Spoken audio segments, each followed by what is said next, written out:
Salve a todos. Hoje estamos aqui com nosso convidado especial, Guilherme, que foi ex-ouvidor da Defensoria Pública do Estado do Rio de Janeiro. A data de hoje é dia 5 de fevereiro de 2025. O Guilherme, ele sempre esteve atuante em vários movimentos sociais e também na Defensoria Pública, como foi falado. E foi importante em algumas comunidades, tais como a indiana, porque ele fez algumas entrevistas aqui com algumas pessoas que fazem parte, que moram aqui. E agora eu vou passar a palavra para ele, para que ele fale quem ele é, os trabalhos que ele desenvolveu junto a direitos humanos, a direitos sociais, enfim. Ele se apresente e fale um pouquinho como é que ele conheceu a Indiana, como é que ele conheceu o povo da Indiana, o que que ele acha da Indiana. Fica à vontade, é contigo mesmo, Guilherme. Valeu, Marcelo. Obrigado pelo convite, viu? É um prazer estar aqui com vocês e falando e podendo compartilhar um pouco dessa experiência de atuação em contato com a luta de resistência da Indiana, né? Bom, meu nome é Guilherme Pimentel, como o Marcelo falou, eu sou advogado da área de direitos humanos e entre dezembro de 2019 e dezembro de 2023 eu ocupei a tarefa de ouvidor geral da Defensoria Pública do Rio de Janeiro, né? Foi justamente o período da pandemia no Brasil e no mundo, né? E logo no início da minha gestão, a gente começou uma agenda de escuta das favelas e periferias na pandemia, que era para a gente escutar o que as pessoas que estavam na linha de frente das campanhas de solidariedade, da vida comunitária, né, das lutas por direitos, estavam vivenciando em relação à pandemia e o que, que elas estavam achando da política pública ou da ausência de políticas públicas para lidar com os desafios sanitários que estavam colocados. Nós fizemos, então, uma rodada de escutas com pessoas das linhas de frente, de coletivos, de movimentos, enfim, de favelas e periferias de toda a região metropolitana, e a conversa com o pessoal da Indiana foi fundamental, né, porque estavam ali justamente em organização coletiva, né, trabalhando as questões da saúde e de outros direitos no contexto de pandemia, e nos ajudaram muito a perceber as lacunas que estavam colocadas e assim a gente cumprir bem o papel de ouvidoria, né, indicando aos órgãos de atuação da defensoria o que eles precisavam ficar atentos, inclusive tomar medidas para lidar com a situação aí do contexto de pandemia. Mas eu conheci o pessoal da Indiana muito antes disso, né? Antes de ser ouvidor, eu fui coordenador, um dos idealizadores, né, do Defesap, que era um mecanismo de defesa e denúncia contra a violência de Estado no Rio de Janeiro. E antes do Defesap, eu fui da equipe de atendimento da Comissão de Defesa dos Direitos Humanos e Cidadania da Alerj. Foi nessa época, salvo engano, Marcelo, que eu conheci justamente a luta de vocês e essa batalha pelo respeito ao direito à moradia, pelo respeito ao direito ao vínculo com o lugar onde se vive, né? Naquela época a gente vivia um contexto de grandes remoções para dar cabo a um projeto de mega eventos, que era um projeto de desenvolvimento do Rio de Janeiro que não incluía a população do Rio de Janeiro. Então foi um momento histórico que houve recorde de remoções no Rio de Janeiro, foi um momento de muitas violações, foi o momento da pacificação, uma pacificação que, né, parafraseando aí Marcelo Yuca, que também é da Tijuca, né, esse grande compositor, uma espécie de paz sem voz, né? Então uma pacificação baseada, paz sem voz é medo, né? Então numa não escuta da população, e ali a gente viu a tenacidade, né, a sagacidade, a disposição do povo da Indiana se organizando coletivamente para preservar o seu lugar de moradia, para preservar a sua existência como um setor importante da população do Rio de Janeiro, né? E antes da Comissão de Direitos Humanos, eu sempre tive vinculado aos movimentos sociais, a projetos de assessoria jurídica popular, a luta por direitos. E na UERJ, onde eu me formei, foi muito ativo no movimento estudantil, mas um movimento estudantil que se conecta com o fora dos muros da universidade, né? Nunca fiquei só dentro ali. Então, a gente sempre se conectando com os movimentos de cultura, de favela, de luta por terra, no campo e na cidade, e assim por diante. Então, é um prazer estar aqui com você, Marcelo. Herme Pimentel, ele fala dessa trajetória dele junto à academia, junto aos direitos humanos, porque, na verdade, quando nós aqui da comunidade indiana ingressamos nessa luta de resistência, a gente começou a conhecer pessoas, e eram pessoas que lutavam por seus direitos. Estão na Constituição de 1988, claramente lá explicitado. Então, o direito à moradia é um direito fundamental a todo ser humano, ter uma habitação, ter um local digno para morar. Só que a gente foi conhecendo pessoas que lutavam por outros tipos de direitos. Só que a gente conseguiu criar uma liga com essas pessoas, tal qual a gente ia recebendo informes. Olha, o que vocês estão passando é desumano. Em tal momento, quando a gente traz o ouvidor Guilherme, porque o ouvidor, uma vez, vai ser ouvidor, esse título não vai sair. Então, acontece o seguinte: nós tivemos também um pezinho na Anistia Internacional. E, para quem não se lembra, as remoções daqui, da cidade do Rio de Janeiro, esses movimentos de luta pela moradia, eles só tiveram seus direitos reconhecidos quando a Anistia Internacional, lá fora, falou assim: vem cá, está tendo remoção? Está tendo violação? Aonde o poder público teve que sentar com a maioria de nós, né, representantes daqui ou de lá, então ele tratar aquilo como se fosse a violação, que para ele não era violação de direitos humanos, era uma simples tirar sua casa, só isso, tirar sua dignidade, tirar o seu local que é próximo do seu trabalho, mas aquilo também não era violação de direitos humanos. Só que para a Anistia Internacional era uma violação clara, né, gritante dos direitos humanos. E a gente foi conhecendo pessoas. Então, hoje, trazer o ouvidor Guilherme, né, para que ele faça parte desse acervo, desses registros que a Indiana teve participação, é também mostrar que a gente não ficou só pela habitação. A gente teve que conhecer outras pessoas e essas pessoas, de alguma forma, fomentaram. Porque quando você fala o direito à habitação é uma coisa. Só que a habitação envolve direitos humanos também. E quando você não tem um saneamento básico, quando você fica exposto a determinadas doenças, isso é saúde pública. Isso é violação de direitos humanos.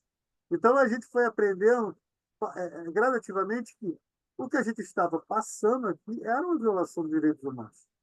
Então, Guilherme, eu gostaria de você falasse mais algum momento que você teve e que você também começou a conhecer essa parte da habitação dentro da cidade do Rio de Janeiro. O que você acha que essa habitação, se ela corresponde à expectativa de uma cidade em plena evolução? Porque hoje a gente vê que os movimentos de luta pela moradia ainda continuam lutando. Então, quer dizer, não é uma coisa que ficou antes da pandemia. E até durante a pandemia teve que ter um documento para evitar que essas remoções acontecessem. Em plena pandemia, teve casos de tentativa de remoção. Eu gostaria que você falasse mais um pouco, já que você ficou nessa cadeira e teve essa posição privilegiada de conhecer outras comunidades, outros movimentos, e falar um pouco da sua experiência. Olha, isso que você fala, Marcelo, é fundamental, né? Quer dizer, os direitos humanos muitas vezes são vistos como algo que está relacionado à violência armada, né? E sim, também, até porque a Declaração Universal dos Direitos Humanos ela surge no pós-Segunda Guerra, diretamente vinculada a um fato da violência armada, né? Segunda Guerra Mundial, que revelou as atrocidades do nazifascismo no mundo e os projetos de extermínio, de genocídio e tudo mais, né? Então, todas essas atrocidades chocaram o mundo e, a partir daí, foi elaborada a Declaração Universal dos Direitos Humanos. Mas a gente precisa lembrar onde a gente está. E a gente está no Brasil. O Brasil que faz parte do continente americano, um continente que foi colonizado, né? Muitas das pessoas que se chocaram no pós-Segunda Guerra ao ver os horrores que o nazifascismo fez na Europa não se chocaram tanto quando viram a colonização e a escravidão no continente americano. Então, quando a gente lembra disso, a gente entende que no Brasil lutar por direitos humanos tem um outro sentido, né? É um sentido que vai além de uma questão de 1945, lá da década de 40, né? É uma questão que remonta à nossa história de 525 anos de Brasil, que é o tempo que nós temos desde a invasão europeia no nosso território. E aí a gente não pode esquecer que no modelo de colonização escravocrata, como aconteceu no Brasil, pessoas não eram reconhecidas como seres humanos. Pessoas que eram escravizadas, que eram a maioria das pessoas no nosso território, ou indígenas, eram tratadas como objeto. Então, quando nós defendemos os direitos humanos no Brasil, nós estamos rompendo com esta lógica, que é uma lógica que fundou o Estado brasileiro.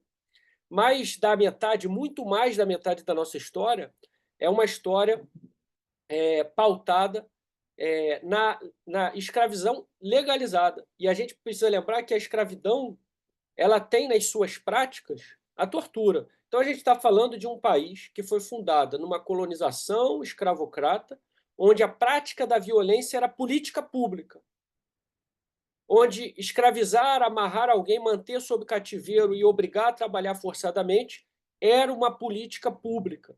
A gente precisa lembrar das fazendas de produção de pessoas escravizadas, que eram centros de estupro. Então, o estupro era uma política pública, era uma atividade econômica, onde se produziam pessoas a serem escravizadas, principalmente depois da proibição do tráfico negreiro, em que não se aboliu a escravidão, mas se proibiu o tráfico negreiro. Então, as pessoas eram feitas, né, no Brasil para já nascerem escravas. Então, o nosso país ele é fundado a partir daí. E quando nós defendemos os direitos humanos, nós estamos rompendo com uma lógica que persiste até os dias de hoje.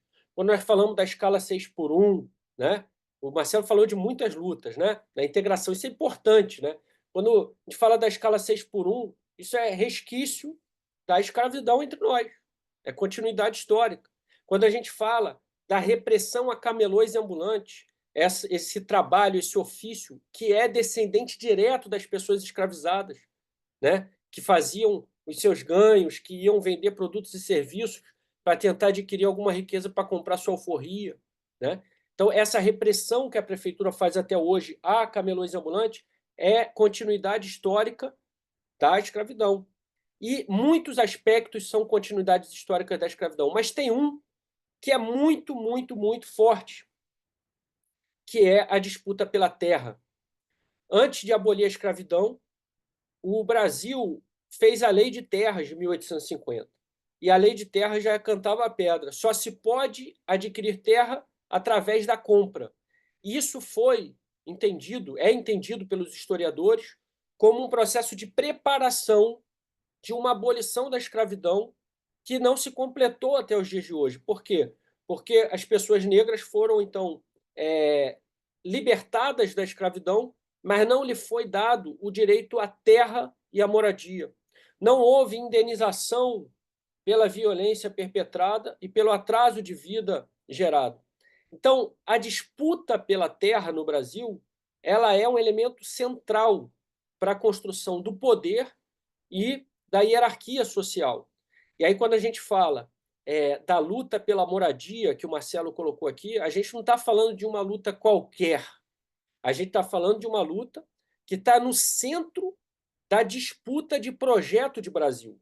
A gente tem, de um lado, os setores arcaicos que defendem a violência como forma de fazer a sociedade funcionar, que defendem a hierarquização, que defendem a desigualdade como estruturação da sociedade brasileira, e esses são os descendentes dos senhores de escravos, dos senhores de terra, né? Mas a gente tem um outro Brasil, um Brasil que acredita na dignidade, na preservação de direitos e que quer superar esse Brasil da violência, que quer superar essas continuidades da colonização escravocrata.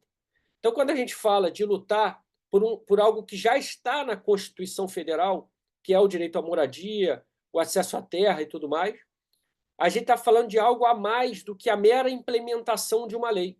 A gente está falando em romper com uma continuidade muito forte desse passado tão presente na nossa história, que são esses colonizadores, esses senhores de terra, os senhores de escravo, que continuam dando as cartas no nosso país. Então, essa é uma luta que, quando a gente vê o pessoal da Indiana lutar para ser respeitado e ser preservado no seu território, a gente não vê só o Marcelo e a coletividade a qual o Marcelo faz parte. A gente vê uma bandeira carregada por eles, mas que um dia foi carregada por Zumbi dos Palmares, por Dandara, por Manuel Congo, por Mariana Crioula e por tantos outros brasileiros e brasileiras que lutaram pelo direito de ter uma vida digna. E a moradia faz parte disso. Quando a gente viu o pessoal da Indiana lutando durante a pandemia, não só pela questão da terra e da moradia, mas por tudo que isso traz consigo, então a saúde, como é que fica a educação das crianças, como é que fica o acesso aos auxílios emergenciais, à assistência social. Quer dizer, isso dá um sentido a essa luta por direitos que é fundamental. Afinal, a gente não está falando de animais, a gente está falando de boiada, que você bota num teto e está tudo resolvido.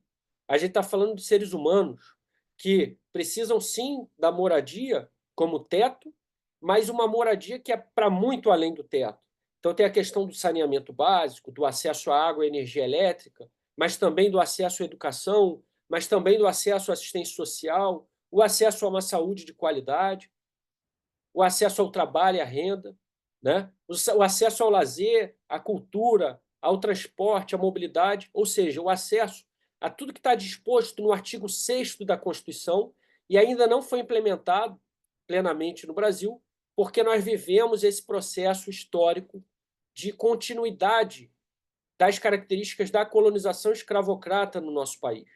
Então, eu vejo a integração das lutas dessa maneira, né, com esse grau de importância, que é uma importância histórica, mas vejo o direito à moradia, Marcelo, como uma luta que é uma luta decisiva para a construção de qualquer projeto de Brasil melhor.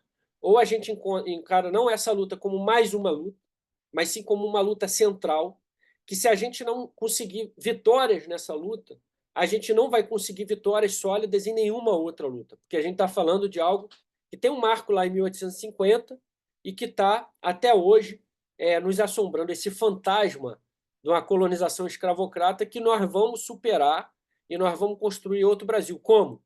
Através de iniciativas como a organização coletiva de base, que é o que nós vimos na Indiana e que é o que nos faz ter vocês, Marcelo, como algo tão inspirador. Muito grato pelas suas palavras. A gente passou realmente um processo aqui muito gritante de remoção, mas mesmo depois que a gente deu uma amenizada, a gente não deixou de participar dos movimentos sociais, dos debates, das reuniões, porque a gente vai se construindo com o tempo, a gente vai aprendendo com o tempo. E quando aconteceu aqui toda essa movimentação, em 2010, 2012, a gente não estava preparado. Foi a falta de preparo que fez com que a gente passasse por um período muito triste da nossa história. Tivemos pessoas que ficaram doentes, tivemos pessoas que morreram, estamos com pessoas doentes, e tudo sequela dessa violência que foi psíquica, foi emocional, foi mental. A gente aqui não foi espancado, mas a gente viu e sentiu muitas vezes o coração palpitar, aquela taquicardia não saudável, aquela falta de se alimentar, aquela falta de apetite, aquela falta de esperança. E a gente participa sempre desses movimentos, está sempre registrando isso, porque em algum momento a gente não estava preparado. Então a gente tem que mostrar aos nossos que vão ficar que existe a solução. A solução é você procurar informação, é você procurar articulação, é formar redes, é se capacitar, é sabe, agregar pessoas que possam entender o que aconteceu aqui, não aqui, mas em outros locais, isso não se repita. Porque alguém em algum momento fala assim, indenização. Gente, não tem indenização para quando você perde a sua saúde. Não tem indenização quando você perde uma pessoa querida. Não tem nada que pague. Sabe por quê? Porque não vai trazer de volta. E a saúde você não vai recuperar. Dependendo do que você perdeu, você não vai recuperar. Não tem como você passar uma borracha e dizer aquilo ali não aconteceu. Aquilo ali foi uma marca que você vai levar para o resto da sua vida. E as famílias seguem vivendo traumatizadas, com danos psicológicos, alguns fazendo alguns tratamentos psiquiátricos, porque não entendem por que estão doentes, mas elas sofreram por um bom tempo. Então, Guilherme, eu gostaria muito de agradecer a você em nome de todos e te conhecer, te conhece, né? Por você ser essa pessoa que sempre esteve aberta ao diálogo, sempre, eu sempre tenho você com o maior respeito, porque você é das poucas pessoas que, por mais que estivesse ocupado, a gente passa um zap e você responde. A gente liga para você, você pode não atender agora, mas daqui a pouco, oi, o que que houve? Então, assim, são pessoas que fazem a diferença, porque às vezes a gente sabe que a vida é tribulada, a vida é corrida. E quando você fala da pandemia, nós tivemos também um papel muito importante durante a pandemia, porque em um momento a gente virou referência para fazer distribuição de cestas básicas, de materiais de higiene, e itens de primeira necessidade. E a gente conseguiu implementar aqui no território uma coisa interessante, porque vinham trazendo as doações e vinham tipo jogando. Ah, você pega, faz aquela fila. A gente criou uma lista, criamos senhas, criamos um controle onde quem recebeu hoje não ia receber amanhã, é claro, mas não que a gente quisesse cercear a pessoa de ter o direito de receber. É que a gente queria contemplar todos, e como todos estavam passando necessidade naquele momento, alguém tinha que criar uma norma, um protocolo, porque senão o mais forte ia sempre receber. Imagina, você chega em cima de um caminhão e joga uma cesta básica. Uma senhora não vai pegar, uma criança não vai pegar. Então a gente meio que criou uma linha aonde todos poderiam receber.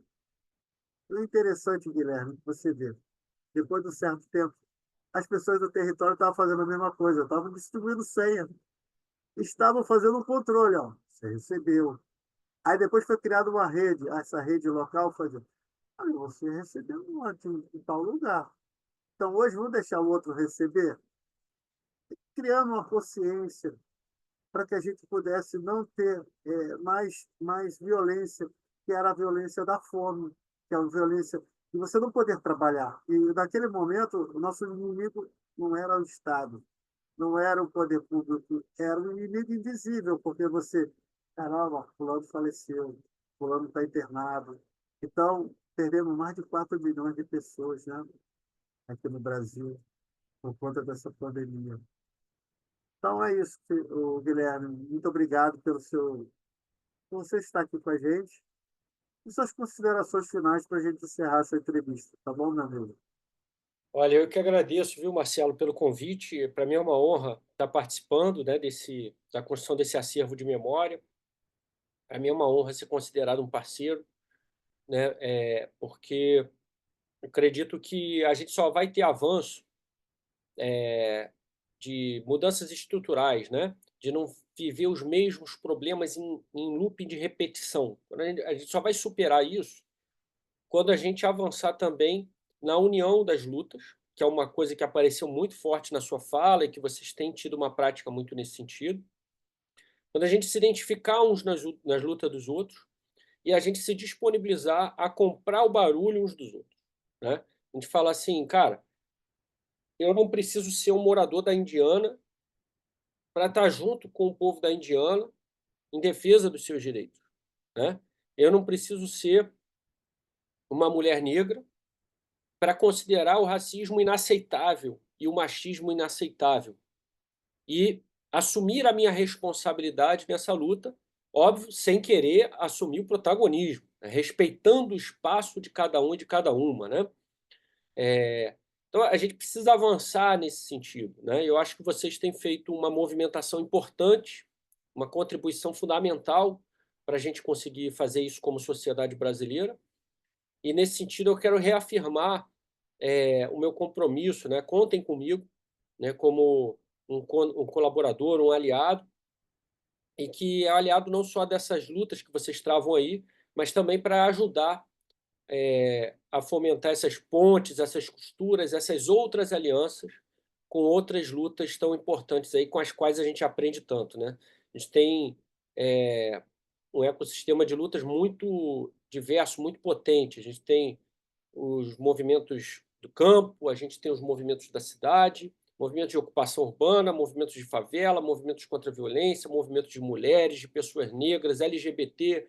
A gente tem o pessoal dos quilombos, a gente tem a luta dos povos indígenas, desde os indígenas aldeados, aqueles que estão em contexto urbano, né? A gente tem dos produtores de alimentos, a gente tem a luta dos caiçaras, né, e outros povos tradicionais, comunidades tradicionais. Enfim, o Brasil ele tem muitas experiências de luta que têm sido decisivas para a gente construir o que a gente tem de melhor, né? Mas a gente precisa dar um passo na costura entre essas lutas, para um ajudar o outro, para um aprender com o outro, e vocês têm feito muito esse movimento, né? Então, contem comigo para o que precisarem, a gente está junto. Valeu? Parabéns aí pela organização de vocês. Eu que agradeço muito, Guilherme, tá bom? Estamos encerrando essa entrevista. Muito obrigado pelas suas palavras. Fica com Deus e força. Estamos sempre te acompanhando e, quando puder, venha nos visitar. Um abraço. Fica com Deus. Abraço.